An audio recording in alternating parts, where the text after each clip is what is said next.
আজকের গল্প পাটি সাপটার গন্ধ।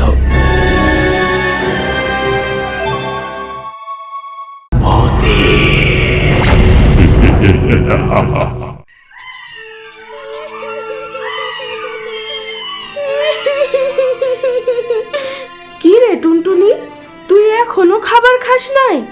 আমি পাটি সাপটা খাবো, আমি পাটি সাপটা খাবো। ওহ, আবার শুরু করলো রে। এই মাইয়েটা আমারে জ্বালাই খাইলো। সেই দুপুর থেকে শুরু করছে, পাটি সাপটার ভূত চাপছে মাথায়। তাড়াতাড়ি খাইয়ে নে মা, বেশি জ্বালাইস নে তো। না, আমি খাবার খাবোই না।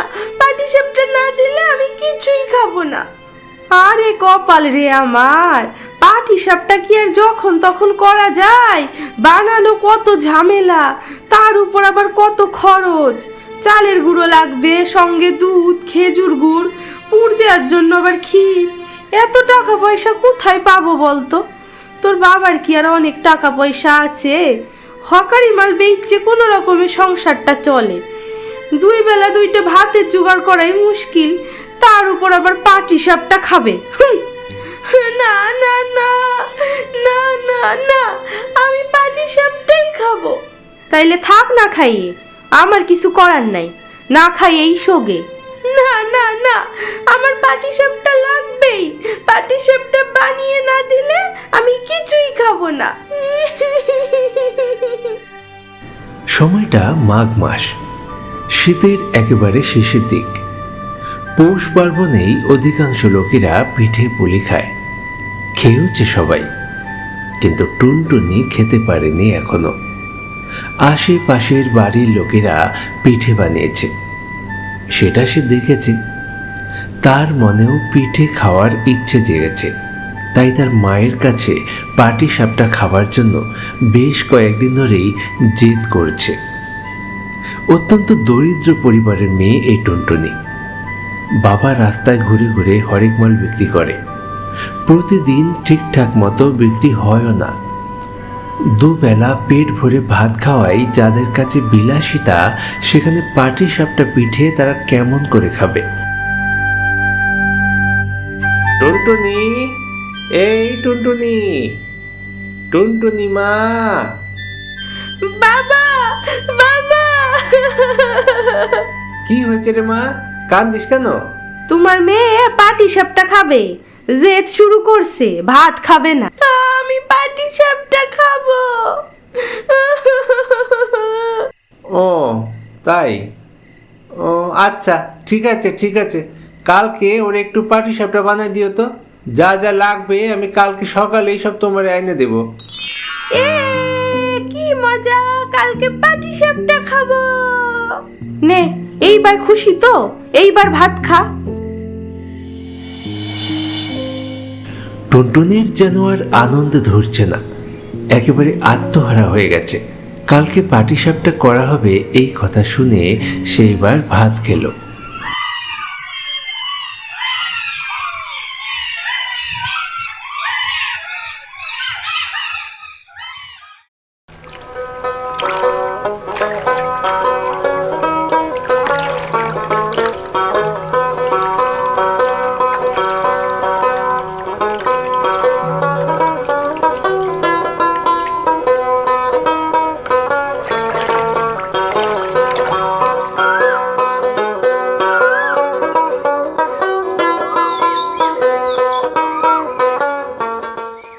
এই কোকিল, জানিস আজকে আমাদের বাড়ি পাটি সাপটা হবে।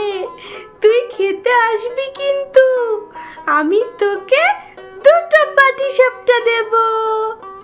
ওরে বাবা, কোকিল রেও নিমন্ত্রণ করতেছিস? হ্যাঁ, পড়তে বস মা, পড়তে বস, আমি কাজে গেলাম। তুমি তাড়াতাড়ি চলে আসবে কিন্তু, তারপর আমরা একসাথে পাটি সাপটা খাবো। আচ্ছা আচ্ছা, তাড়াতাড়ি চলে আসবো।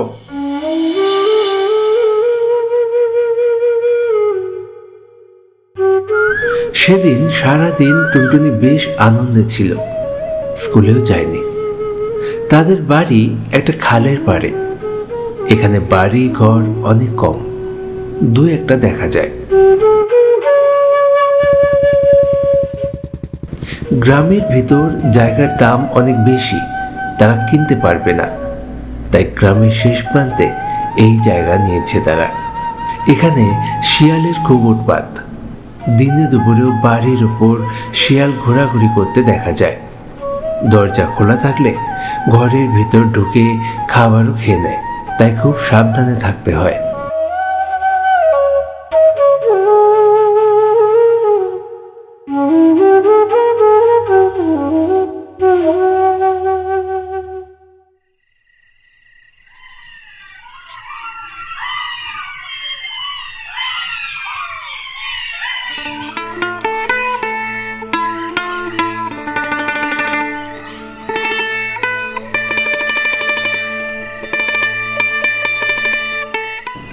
রাত তখন 8:30-9টা বাজে।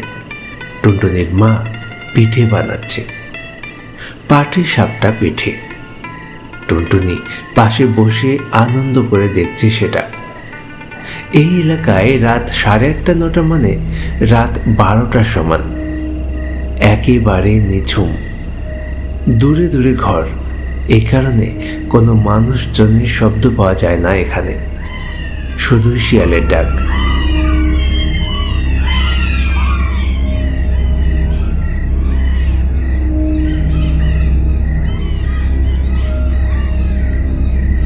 তার বাবা এখনো ফেরেনি, সময় হয়ে গেছে, যে কোনো সময় সে ফিরে আসবে।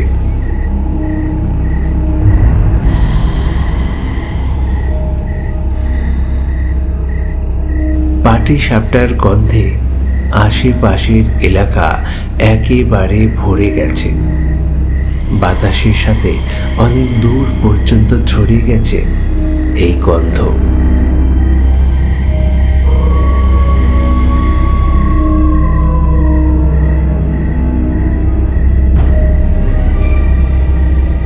টুনটুনি, পাটি সাপটা বানানো তো হয়ে গেল রে, তোর বাবা তো এখনো আসলো না। তুই এইখানেই বয়, আমি কিছু জিনিসপত্র ঘরে রাইখে আসি।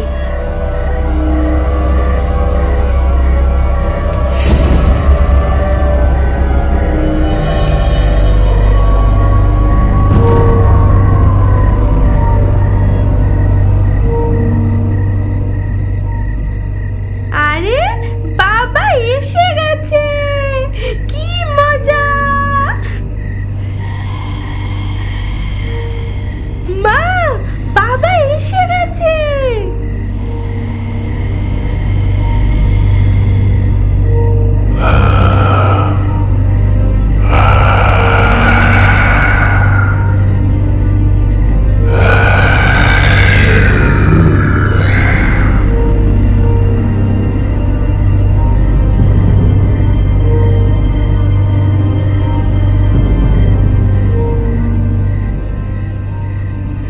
টুনটুনি অন্ধকারের মধ্যে কাউকে দাঁড়িয়ে থাকতে দেখে ভাবে তার বাবা দাঁড়িয়ে আছে, কিন্তু সে তার বাবা ছিল না, ছিল একটা পিশাচ।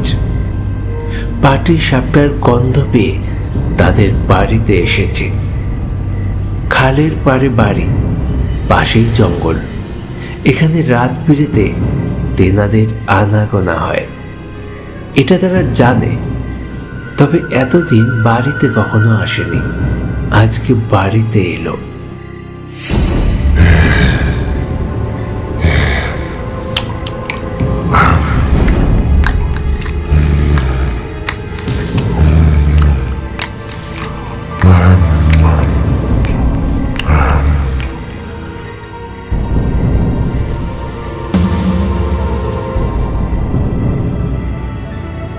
টুনটুনির মা দরজা বন্ধ করে দিয়েছে, যাতে সে পিশাচ ঘরে ঢুকতে না পারে। জানালা দিয়ে মা ও মেয়ে বাইরের দিকে তাকিয়ে দেখছে টুনটুনির পাটি সাপটা পিশাচ খেয়ে নিচ্ছে।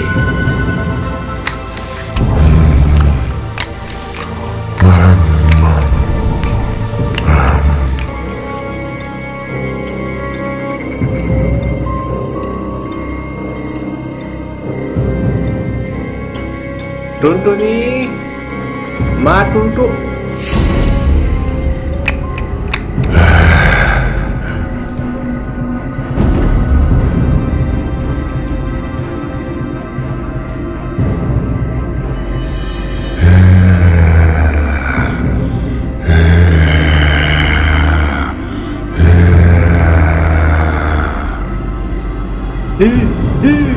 এইটা কি? টুনটুনির বাবা হঠাৎ করে বাড়িতে এসে পিশাচকে দেখে যেন আর নিজের মধ্যে নেই, ভয়ে থরথর করে কাঁপছে। এদিকে সে পিশাচও উঠে দাঁড়িয়ে তার দিকেই তাকিয়ে আছে।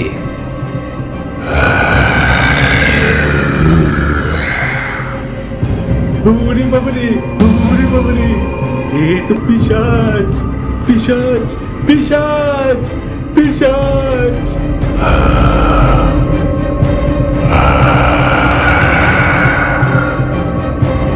পিশাচ, পিশাচ, পিশাচ। টুনটুনির বাবা মাথার ঝুড়িটা ফেলে রেখে দৌড়ে চলে গেল পাশের বাড়ির থেকে। সেখান থেকে লোকজনকে ডেকে আনতে হবে।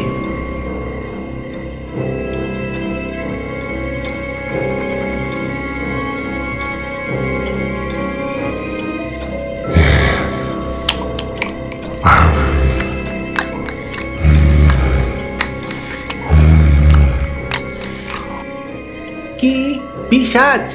বাড়িতে পিশাচ ঢুকছে? এই চল চল চল, সবাই চল, সবাই চল, পিশাচকে তাড়াতে হবে, তাড়াতাড়ি চল চল চল। হ্যাঁ হ্যাঁ, চলো চলো, এই পিশাচের আজকে রক্ষে নেই, চলো চলো।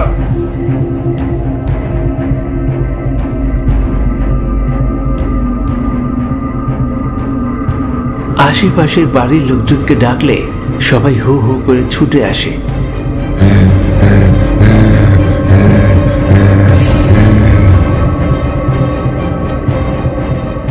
সবাই মিলে যখন ছুটে আসে, সে পিশাচ ভয়ে সেখান থেকে চলে যায়। থালায় রাখা সব কটা পাটিসাপটায় সে পিশাচ খেয়ে গেছে।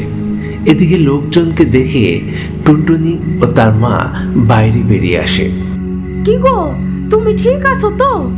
পিশাচ তোমার কোনো ক্ষতি করে নাই তো? না না, আমার কোনো ক্ষতি হয় নাই, আমি ঠিক আছি। তোমরা ঠিক আছো তো? তোমাদের কোনো কিছু হয় নাই তো? আমার ক্ষতি হয়েছে, আমার পাটিসাপটা খেয়ে গেছে। উফ, কান্দিস নে তো, চুপ কর। অল্প কয়টা পিঠে আমি আগেই ঘরে তুলে রাখছিলাম, সেইগুলোই তুই খাবি। বৌদি, ওই পিশাচ কিন্তু আজকে আবার আসতে পারে। বাইরে উনানের মধ্যে আগুন দিয়ে রাখেন, তাহলে ওই পিশাচ আর আজকে আসবে না। আমরা যাই, সাবধানে থাকবেন, আর যদি দরকার পড়ে আবার ডাক দেবেন। টুনটুনির মা আগে থেকেই কিছুটা পিঠে ঘরে তুলে রেখেছিল, তাই রক্ষা। না হলে টুনটুনির আর আজকে পাটিসাপটা খাওয়া হতো না।